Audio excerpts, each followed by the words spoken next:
হ্যাঁ, দেখতে পাচ্ছেন লঙ্কা গাছে প্রচুর লঙ্কা হয়েছে। সমস্ত গাছে লঙ্কা গাছ কীভাবে এরকম সুন্দর হলো এবং এতে লঙ্কা অনেক হয়েছে, তুলে নেওয়া হয়েছে। লঙ্কা গাছের পরিচর্যা সম্পর্কে আমি কিছু কথা বলবো। সেটা হলো, এই লঙ্কা গাছ আমরা টবে কিছু লাগিয়েছি, অন্যান্য পাত্রেও লাগিয়েছি। লঙ্কা গাছ লাগানোর সময় আমার সব ক্ষেত্রেই ওই পাতা পচা সার ব্যবহার করা হয়েছে। পাতা পচা সারের সঙ্গে ভার্মি কম্পোস্ট যোগ করে তার সঙ্গে কিছু হাড়ের গুঁড়ো, নিমখোল এগুলো দিয়ে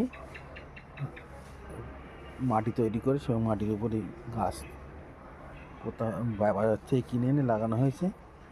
এবং এই গাছের মাঝে মাঝে খোল পচা জল দিয়ে দেওয়া হয়েছে। এই হচ্ছে পরিচর্যা, আর বিশেষ কিছু করা হয়নি।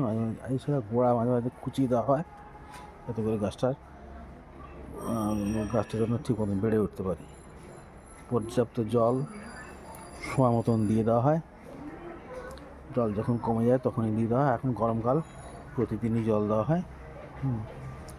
আমি অনেক লঙ্কা তুলে নিয়েছি, আরও লঙ্কা হচ্ছে।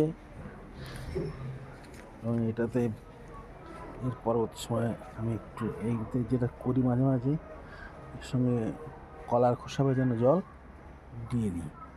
এবং এতে করে গাছগুলির চেহারা তো সুন্দর হয়েছে এবং গাছগুলো পরবর্তী সময় আরও অনেক ফল হবে।